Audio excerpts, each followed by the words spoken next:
pasok na sa trabaho ang lahat. It's too late, Kathy G, na para sabihin pa. Nasa trabaho na kami, nasa school na kami. It's too late later, from Lipo-Lipi, ka-vibes. Ayan, ako po, kamusta naman ang mga Monday mo? Kamusta naman ang Monday mo, ka-vibes ha? Isa ka rin ba sa extended ang holiday or extended ang weekend dahil sa suspension o isa ka sa mga nakapasok na bago nalaman na suspended pala? So kamusta naman kasi ang mga delayed announcements? Oh, it's too late, sabi nga ng Pralipo-Libi.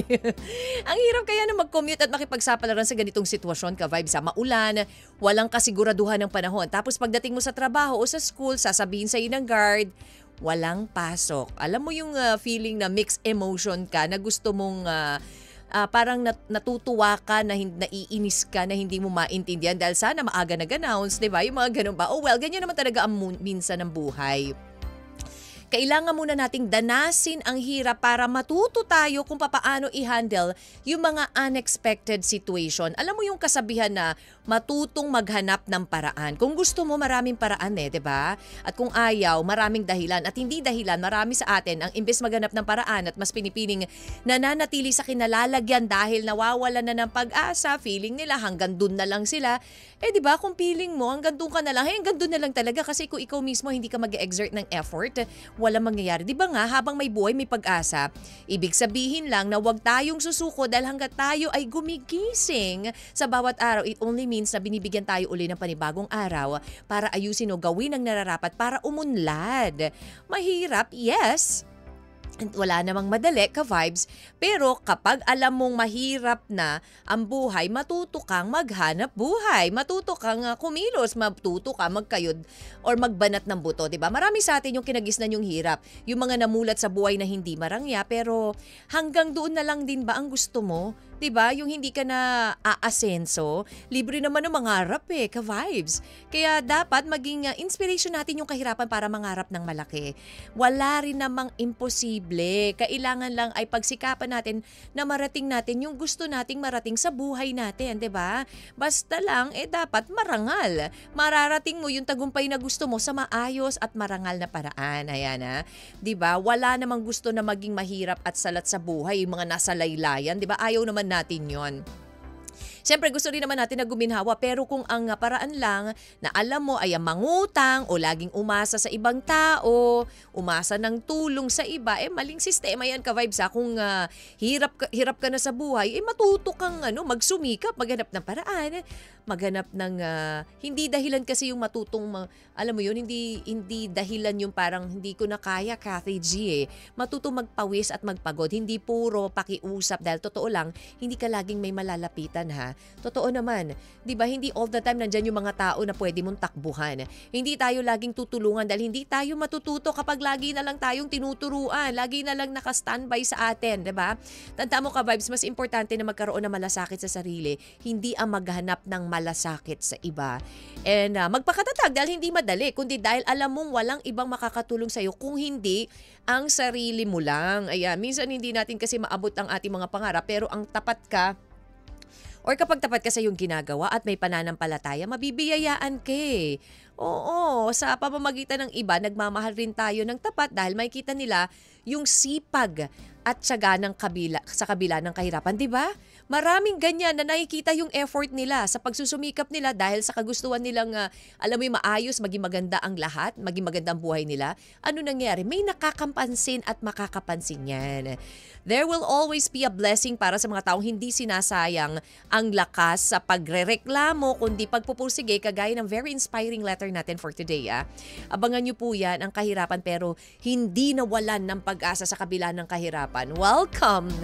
Welcome na ka-vibes dito sa Love Me, Kathy G! Ngayon pong unang araw sa buwan ng Setyembre, month na ka-vibes Kamusta ka naman? I-attract po natin ang swerte. Siyempre, kasama niyo po ako, ang gabay niyo sa Usaping Pag-ibig, Kathy G. All the way hanggang 3 p.m. po tayo magkakasama-sama at problemahin ang problema ng may problema at syempre maging positibo sa ating pananaw sa buhay para maganda po at ma-attract natin yan despite of, many challenges na na-encounter natin every day, despite of the trials, matatapos din yan. Kaya mag-relax ka lang ka-vibes. At samahan ako dito sa Love Me, Kathy G. Dito lang yan sa 92.3 FM Radio Manila, Your favorite music radio.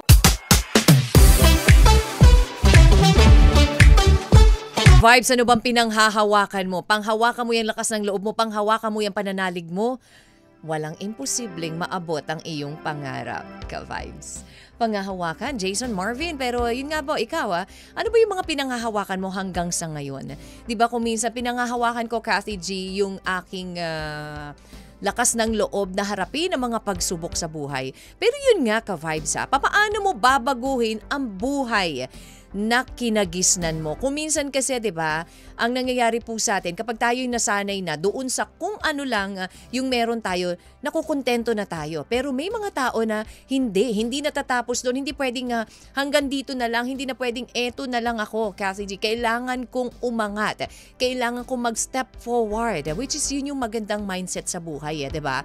Kailangan lagi nating iisipin na pwedeng magbago ang lahat kung gugustuhin lang natin. Ako, abangan nyo na po ang ating letter for today coming from Betty. Ang sulat po ni Betty na paano nga ba nagbago ang takbo ng kanyang buhay. 'Di ba kung minsan kasi kapag yun nga, yung nakagisnan na natin na ganito na lang yung buhay na meron tayo, parang feeling natin wala nang hope. Feeling natin hanggang dun na lang talaga ang magagawa natin, 'di ba? Like parang pag may sakit ka, vibes, 'di ba? Kapag may sakit tayo or tingin natin na may maluba na tayong sakit, ang nawawalan na tayo ng pag-asa, feeling natin, naku, mapupunta rin ako, mamamatay din. Hindi pwedeng ganun eh. Dapat lagi nating iisipin na merong pag-asa pa, pwede pa tayo mabuhay kung gugustuhin lang talaga natin gagawa natin ang paraan. Or simpleng, like for example, yung mga nakagisnan natin na sa family na hindi natin masyadong pinapakita yung nararamdaman natin, kina nanay, tatay, 'di ba? Yung mga nararamdaman natin towards our family members, may mga ganun eh. So yun yung nakagisnan natin, nagiging parang wala tayo pagdating sa bahay, dedmahan. Why don't you start yourself na embrace sila, i-hug sila, or simply by saying I love you to them, 'di ba? Ikaw mismo ang gumawa ng paraan. Kung may mga tao na hindi kayang gumawa ng paraan nun, ikaw ang magsimulang gumawa ng paraan na baguhin ang buhay na kinagisnan. Well, abangan nyo na lamang po mamaya ang story ng ating letter sender na si Betty na talaga namang makaka-inspire ka, vibes Siyempre, kailangan buksan at unahan na natin ng punong-puno ng pag-asa ang ating pong bear month. Alam mo, ang daming napapangiti kasi sabi nga nila, naku, eto yung iba ba yung feels, iba ba yung pakiramdam kapag malapit na magpasko? Yung pakiramdam mo na, ramdam mo na yung simoy ng hangin. Oo, iba na talaga ang lamig bukod pa talaga sa maulan ngayon at may LPA. Iba di ba? Oo, kaya ka-vibes, embrace na natin ang nalalapit na Kapaskuhan. Oo, kumanta na ba? Narinig nyo na ba? Nagpakita na ba sa inyo?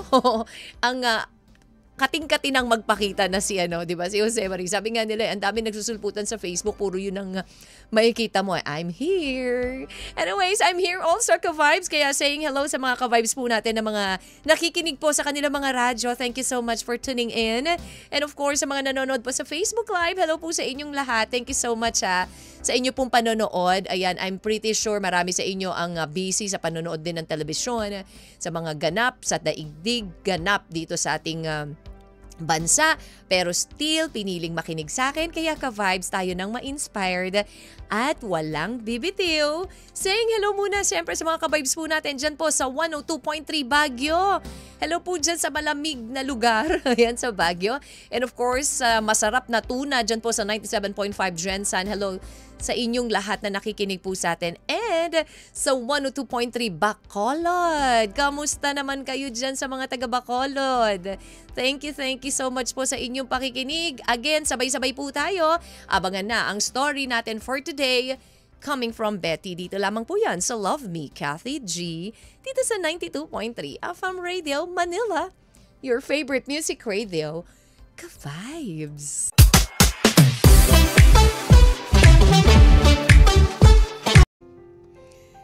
Dear Kathy G, mas gugustuhin ko rin siguro na tawagin mo na lang akong Betty. Bunsong babae sa 6 na magkakapatid at gusto kong ibahagi sa iyo ang kwento ng aming buhay. Isang kwento ng hirap, pagtitiis at biyayang hindi ko akalaing mararanasan. Lumaki ako sa piling ng aking ina na tawagin na lang nating si Aling Desa, isang labandera. Siya ang haligi at ilaw ng aming tahanan, Kathy. 6 kaming magkakapatid, 2 babae at 4 na lalaki. Ako ang bunso sa babae. Bata pa lang ako, nagisnan ko na ang kung gaano kabigat ang pasan ng isang ina na mag-isa.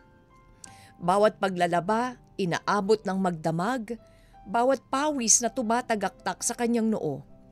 Iyon ang naging puhunan niya para mabuhay kami. Public school ang aking pinasukang paaralan noong elementarya. Kahit papaano na irao sa mga bayarin sa eskwela, salamat sa pawis at sakripisyo ni nanay. Eto na, nang sumapit na ang high school, mas lalo kaming nahirapan, Kathy. Sa aming lugar, iisa lang ang eskwelahan, isang private school. Walang choice si nanay kaya doon ako ipinasok. Ang paraan, naglalaba siya para mismo sa mga guro. Ang kinikita niyo roon ay diretso agad sa tuition fee ko. May mga panahong kapos ang kita sa paglalaba at wala nang maiiwan para sa iba pa naming gastusin. Kaya madalas ang baon ko ay simpleng pirasong tinapay at tubig. Kapag may mga bayarin na kailangan agad bayaran, ang bukang bibig ko ay pasensya sabay abot ng promissory note. Nakaraos ng high school, proud si Nanay Kathy dahil nakapagtapos siya ng anak sa isang pribadong eskwelahan. Hindi ko naabot ang kolehiyo. Walang nakapagtapos sa aming magkakapatid sa kolehiyo, Kathy. Noong mga panahon na yon, ang tanging target makapagtapos ng high school, matapos noon maghanap agad ng trabaho para sa ikabubuhay. Sumunod sa yapak ni Nanay, naging labandera rin ako at nag-alaga ng mga bata para may pandagdag kita. Doon ko mas naramdaman ang hirap na pinasan ng aking ina sa mahabang panahon. Lalo kong hinangaan ang aking nanay, Kathy, dahil sa hirap na ako mismo ang nakaranas. Sa gitna ng ganung buhay, nakilala ko si Rocco. Isa siyang promodizer sa maliit na grocery store sa aming bayan. Hindi mayaman, hindi mataas ang sweldo, pero tapat ang kanyang puso. Nagmahalan kami kahit parehong salat sa karangyaan. Doon na nagsimula ang panibagong yugto ng aking buhay, Kathy. Nagpakasal kami at bumuo ng pamilya. Ang ginawa naming pundasyon na hindi pera kundi tiwala sa isa't isa sa bawat isang kakayahan at pagmamahal. Nagkaroon kami ng 2 anak. Si Jem ang aming panganay na babae at si Ed ang aming bunso. Patuloy akong tumanggap ng labada at nag-aalaga ng mga batang anak ng kapitbahay para may maibayad sa pangangailangan. Habang si Rocco ay walang tigil sa pagtatrabaho. Halos araw-araw nag-overtime. Ang kinikita namin ay sapat lang para mairaos ang pang-araw-araw na pangangailangan, Kathy. Napagtapos namin ang elementary at high school ang 2 naming anak. Masasabi kong iginapang namin ito ng walang pag-angal. May isa pa kaming napagkasunduan ni Rocco. Gusto naming hindi lang basta makapagtapos ng high school ang aming mga anak. Habang bakasyon, pinaturuan naming tumugtog ng mga musical instrument si Jem at Ed. Si Jem ay natutong tumugtog ng clarinet at si Ed naman ay flute. Nang matuto, isinama namin sila sa banda ng musiko para mahasa sa pagtugtog. Likas rin siguro sa mga anak ko ang musika kaya mabilis silang naging mga miyembro ng marching band, Kathy. Nang magpapasukan na ng kolehiyo, may magandang nangyari. Nang sila'y pumasok sa kolehiyo, naging scholar sila sa school bilang miyembro ng banda. Malaki ang bawa sa kanilang matrikula at yon ang nagsilbing tulay para maipagpatuloy nila ang kanilang pag-aaral. Matapos ang maraming taon ng kayod at pagdarasal, natupad ang aming mga pangarap. Nagtapos si Jem bilang isang accountant at si Ed bilang isang board passer mechanical engineer. Ang saya naming mag-asawa ay hindi matutumbasan ng kahit anong halaga, Kathy. Ang mga anak naming pinalaki sa hirap ay umangat at hindi lang para sa kanila kundi para rin sa amin. Ngayon sila'y may maayos ng trabaho. Sila rin ang nagbigay sa amin ng mga karanasang hindi namin inakalang mararanasan pa. Sinurpresa kami ng magkapatid nang mag-celebrate kami ng aming wedding anniversary. Dinala kami sa Boracay, isang bagay na noon para sa amin ay para lang sa mayayaman. Dinadala nila kaming mag-asawa, kumakain sa iba't ibang mga restaurant. Kung dati ay sa talipapa, namimili at patingin-tingin lang ngayon, dinadala na rin nila kami sa mga malalaking grocery store. Noon, ang alam ko lang ay maglaba, mag-alaga ng mga bata at pumunta sa palengke. Ngayon, natuto na akong tumingin sa mundo na higit pa sa aming bayan. Kahit kailan hindi kami umutang, hindi kami nagreklamo, ang buhay namin ay simple lang, Kathy. Ang mahalaga, may pagkain, may damit, may tahanan. Nakikitira kami sa ancestral house ng pamilya ni Rocco, kasama ang mga kamag-anak. Hindi marangya, pero sapat. At higit sa lahat, sama-sama kami nagsisimba, sama-sama na nananampalataya. Hindi kami kinakahiya ng aming mga anak. Lagi nilang sinasabi na sa aming pagtitiis ang naging motivation nila para magsumikap. Bawat pasalubong, bawat alok nilang tulong, bawat pagyaya nilang lumabas, lahat yon ay patunay na hindi nasayang ang bawat patak ng pawis naming mag-asawa. Kung noon ako ay hindi naiimbitahan sa mga salo-salo dahil mahirap lang kami, ngayon ay niyayaya na nila ako sa mga banding at kasiyahan. Hindi ko yun ikinataas ng ulo, Kathy. Sa halip, ipinagpapasalamat ko. Dahil alam ko kung saan kami nagsimula. Ang buhay namin ni Rocco ay isang simpleng kwento ng pag-ibig at sakripisyo. 2 taong nagmahalan sa gitna ng kahirapan, nagsikap at itinaguyod ang pamilyang walang inuurungan. Kung may mensahe akong iiwan sa sino mang nakakarinig nito, ito'y simple lang. Huwag mawala ng pag-asa. Ang kahirapan ay hindi hadlang para mangarap. Kapag may pananampalataya, pagmamahalan at pagtutulungan, may himalang darating. Sa sitwasyon namin ni Rocco, ang aming mga anak ang isa sa pinakamagandang milagro na ibinigay sa amin. Hanggang dito na lamang, Kathy. Lubos na gumagalang, Betty.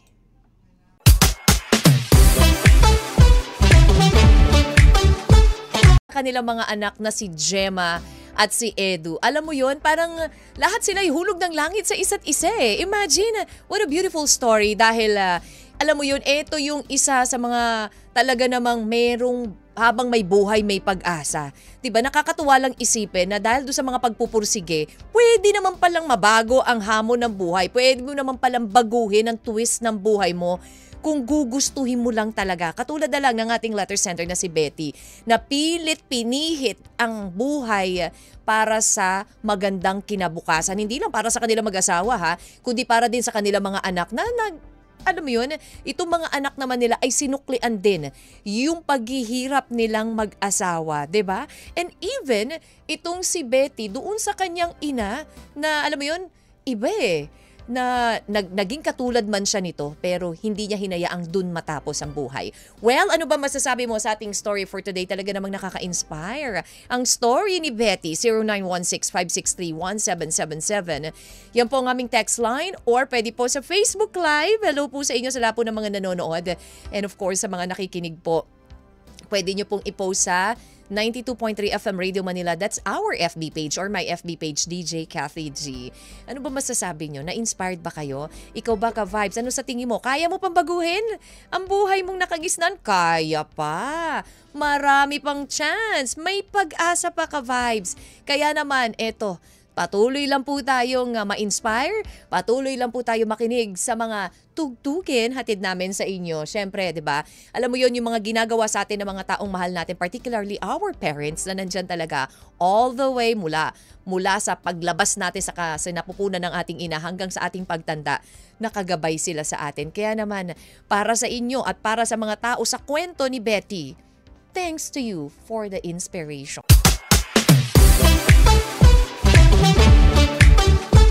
Mata ni Rocco ang kanyang napangasawa, kahit parehas silang mahirap, I can see it in your eyes na magiging matagumpay tayo at maiahon mo ko sa kahirapan. At same thing goes to dun sa mga anak.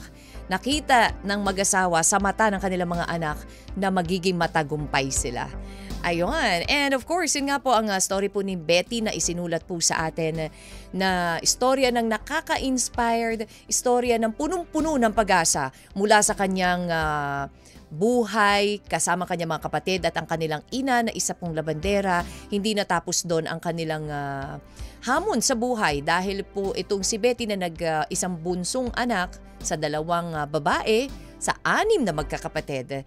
Ayan na nakapagtapos ng pag-aaral sa private school pero hanggang high school lang, hindi na kinaya ang college. Nakilala ang asawang si Rocco, nagkaroon ng 2 anak, itinaguyod ang kanilang anak kahit sobrang hirap, nagpursige, nagpilit maiahon ang buhay ng kanilang mga anak. At ngayon, it's payback time. Bumabawi ng kanilang mga anak dahil ito po ay nakapagtapos ng kolehiyo. Hindi man nangyari kay Betty at sa kanyang napangasawang si Rocco at sa kanyang mga kapatid ang pagtatapos ng pag-aaral. Tinupad yun ng kanilang mga anak na ngayon ay isa po mechanical engineer at isang accountant. Ang sarap pakinggan na may mga ganitong pangyayari sa buhay ng mga tao na puno ng pag-asa. Maraming salamat po sa lahat po ng mga nag-share at nagpadala po ng reaksyon at payo. For Betty, thank you so much. Ayan, and alam nyo ka-vibes kayang abutin ang pangarap at tagumpay kung tayo ay marunong magsumikap sa buhay. Bilib ako sa sakripisyo nyo mag-asawa Betty and Rocco. Isa kayong halimbawa na ang buhay ay hindi laging nasa ilalim, basta't gustuhin mo na umangat, meron at merong paraan, basta't sabayan mo lang din ng pagdarasal. And you know what? True success is finding balance between ambition and contentment, between hardworking and cherishing the present. Thank you so much for sharing your story with us, Betty. At dun po sa mga gusto pong mag-share, magbahagi ng kanilang sulat, ng kanilang storya ng buhay, mag-email lang po kayo sa lmtkathyg@gmail.com or mag-PM po sa 92.3 FM Radio Manila. Sama na rin po natin ngayon ang ating Kuwanti, Melay Cantiveros Francisco!